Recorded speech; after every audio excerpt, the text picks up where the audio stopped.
వాడు ఎదవ ఉన్నాడు గుడివాళ్ళు. ఆ ఎదవాగుడు వాడాగుతాడు. ఆడు పిచ్చెక్కి వాగడం తప్ప పిచ్చి కుక్కలే కొడాలని రెండో వాగుడు లేదు. పిచ్చెక్కిన వాగుడు అవుతున్నాడు అంతే. కమ్మ కులానికే చెడబుట్టాడు అసలు. మంచి ఏందో చెడేందో లోక జ్ఞానం లేనాడు. ఆడెట్ట ఎమ్మెల్యే, ఆడెట్ట మంత్రి, ఆడెట్ట మనిషి, అసలు మానవరాపంలో ఉండే ఒక జంతువు అంతే. అంతకుమించి ఏం లేదు. నాని నమస్తే అండి. ఏంటి మరి ఈ రోజున కూటమి ప్రభుత్వం వచ్చిన తర్వాత అమరావతిలో ఏమైనా డెవలప్మెంట్ జరుగుతుంది అసలు అయితే మ్యాక్సిమం మొదలు పెట్టారండి. రోడ్లు అన్నీ, రైతుల ప్లాట్లు కానీ అన్ని రకాలుగా బిగిన్ చేశారు. దాదాపు స్టార్ట్ చేశారు. వర్కులు కొంచెం స్లోగానో స్పీడ్గానో జరుగుతూనే ఉన్నాయి. టవర్లు, ఐకాన్ టవర్లు అయితే స్పీడ్గానే జరుగుతున్నాయి. కొన్ని సీఎం గారు చంద్రబాబు గారి ఇంటి ముందు రోడ్డు ఒకటి అట్లా కొన్ని రోడ్లు కూడా స్పీడ్గానే జరుగుతున్నాయి. అసలు అయితే డెవలప్మెంట్ పూర్తిగా ఎటు జెడ్ మొదలు పెట్టేద్దా అంటే మనం అనుకోవటానికి లేదు. కొంత న్యాయం జరిగిద్ది అనుకుంటున్నాము. మరి పక్కన వైసీపీ నాయకులను అసలు డెవలప్మెంట్ ఏం లేదు, చంద్రబాబు ఏటీఎం కోసమే అమరావతిని వాడుకుంటున్నారని చెప్పి అంటా ఉన్నారు. మరి వాళ్ళు అంతే అంటారండి. వాళ్ళదంతా కుట్ర రాజకీయం. వాళ్ళు ఈ పరిణామం మళ్ళీ ఇంకా 20 సంవత్సరాలకైనా ఇదే గతి. ఎక్కడ వేసిన గొంగలంటే అక్కడే. వాళ్ళకి ఆ ఉన్న 40% కూడా ఈసారి 30% 25% వచ్చింది. వాళ్ళు అబద్ధాలు చెప్పినంతకాలం వైసీపీ పార్టీ పతనం తప్పితే బాగుపడదు, అందుకే అనుమానం లేదు. అంతా కుట్రాలు చేసేది వీళ్ళే. 2014-19 మధ్యలో అడితోటలు తగలబెట్ట, చెరువు తోటలు తగలబెట్ట అప్పుడే చేశారు. ఇప్పుడేం పైపులు తగలబెడతాం, ఇదో కొత్త గ్యామ్లింగ్ మొదలు పెట్టారు.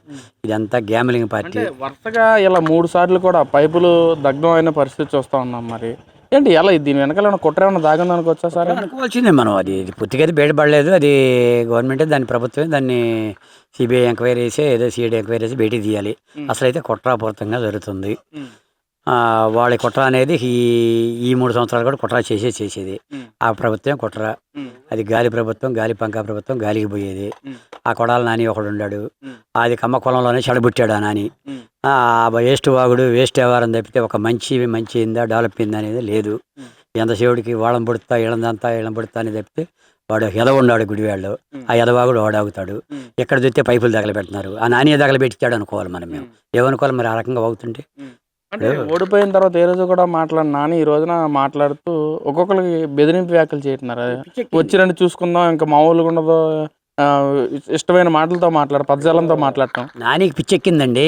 ఇప్పుడు భారతీయనంటే చంద్రబాబు గారు ఊరుకోడు, లోకేష్ గారు ఊరుకోడు. ఆడవాళ్ళని ఎవరున్నా వీళ్ళిద్దరు ఊరుకోరు. అయ్యా కొడుకులు ఇద్దరు కూడా ఆడవాళ్ళని అంటే పవన్ కళ్యాణ్ గారు ఊరుకోడు, వీళ్ళు అయ్యా కొడుకులు ఊరుకోరు, ఎవరు ఊరుకోరు. ఆడు పిచ్చెక్కి వాగడం తప్ప పిచ్చి కుక్కలే కొడాలని రెండో వాగుడు లేదు. పిచ్చెక్కిన వాగుడు అవుతున్నాడు అంతే. కమ్మ కులానికే చెడబుట్టాడు అసలు. మంచి ఏందో చెడేందో లోక జ్ఞానం లేనాడు. ఆడెట్ట ఎమ్మెల్యే, ఆడెట్ట మంత్రి, ఆడెట్ట మనిషి, అసలు మానవరాపంలో ఉండే ఒక జంతువు అంతే. అంతకుమించి ఏం లేదు. నాని గతంలో అతను గుడివాడ నియోజకవర్గం భారీ మెజారిటీ గెలిచారు కదా, మీరేంటి అలా మాట్లాడుతున్నారండి? అసలు గెలుస్తారు. ఒకసారి చూద్దామని చూశారు, ఒకసారి 2 సార్లు చూద్దాం మనవడం చూశారు. తీరా చూస్తే మంచిదో చెడేదో ఇక్కడ ఏం జరుగుతుందో మరి. ఇలా పైపులు తగలబడుతున్నాయి. మరి ఏంటా ఈ రాజధాని ఈ రకంగా? ఇప్పుడు పార్టీలకు అతీతంగా డెవలప్ చేస్తున్నాడు ఆయన. అందరు పార్టీలో ఉన్నారు. ఇప్పుడు వైసీపీ వాళ్ళు ఎక్కడ అన్నిసార్లు ఉన్నాడు, 70% ఉన్నారుగా. అయినా డెవలప్ చేస్తున్నాడు కదా బాబు గారు. ఎందుకు చేస్తున్నాడు? రాజధాని కావాలి, రాష్ట్రానికి రాజధాని నిర్మించే అదే ప్రయత్నం చేస్తున్నాడు, నిర్మిస్తున్నాడు. మరి అలాంటి కుక్కలు వాగుతున్నా కూడా సిగ్గు శరం లేకుండా వాగుతున్నారు.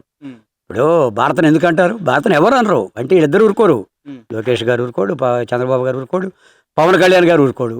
మహిళలంటే వాళ్ళు పొరపాటున కించపరిస్తే ఒప్పుకోరు. మరి ఎందుకు వాగుతున్నాడు? పిచ్చెక్కి పిచ్చి కుక్క గరిచినట్టు వాగుతున్నాడు. ఎందుకు వాగుతున్నాడు ఎవరు తెలియట్లా.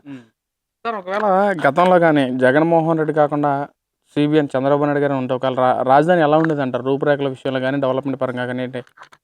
అప్పుడే కనుక ఈ ప్రభుత్వం వస్తే ఈ పాటికి రాజధాని ఎలా ఉండాలో అలా చూపించేవాళ్ళు. బాగా డెవలప్ అయ్యేది. 5 సంవత్సరాలు వెనకపోవడం అంటే మామూలు విషయం కాదు. అది 20 సంవత్సరాలు వెనకపోయినట్టు అయింది. మేము ఇచ్చిన భూములు ఇచ్చిన దానికి ఫలితం ఉండేది. కానీ ఇవాళ ఫలితం లేకుండా ఇవాళ మేము ఇప్పటికీ భయపడతానే ఉన్నాము. ఏం జరిగిద్దా అనే ఉద్దేశంతోనే డెవలప్ చేస్తున్నారు. కానీ టైం పట్టిద్ది. ఆ టైం ఎప్పటికైద్దో కూడా తెలియట్లేదు.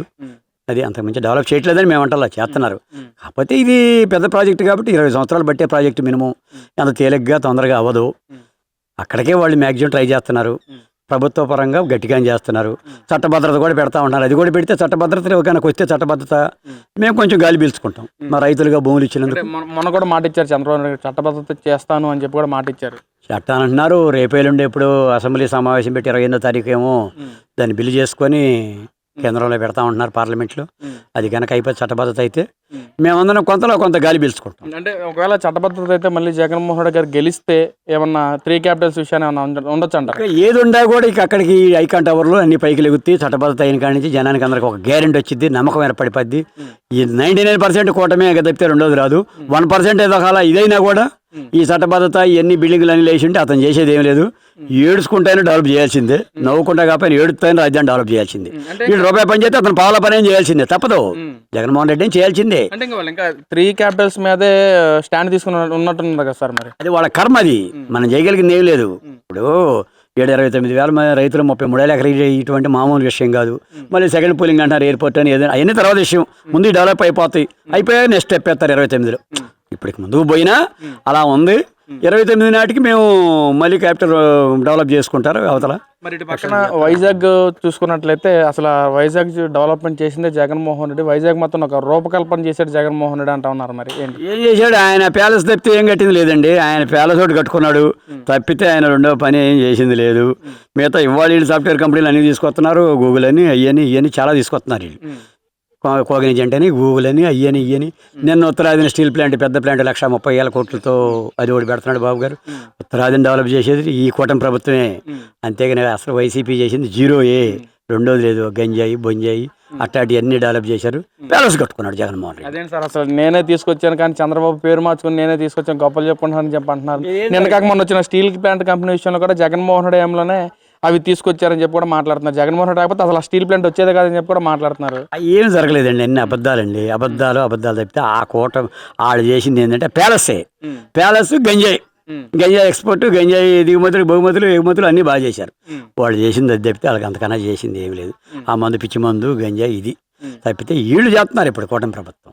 ఇప్పుడు సాఫ్ట్వేర్ కంపెనీలు చేస్తున్నారు, స్టీల్ ప్లాంట్ అన్ని రకాలుగా డెవలప్ చేసేది వీళ్ళే. ఏది చేసినా కూటమి ప్రభుత్వం చేయాల్సిందేను. టీడీపీ, బీజేపీ, పవన్ కళ్యాణ్ ముగ్గురు కలిసి వీళ్ళు చేయాల్సింది తప్పితే జగన్ అనేది 0.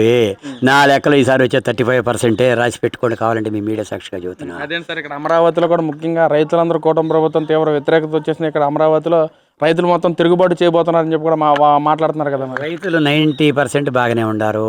మాకేంటంటే డెవలప్ చేయమని అడుగుతున్నారు తప్పితే కూటమికి యాంటీగా ఎవరు లేరు. మేమందరం కూడా డెవలప్ చేయమని అడుగుతున్నాం. కూటమికి యాంటీగా ఉండేవాళ్ళు ఎవరు లేరు. అది అబద్ధం మాటలు, అభూత మాటలు, అది అన్నీ అభూత కల్పన, ఒక మాటగా చెప్పాలంటే.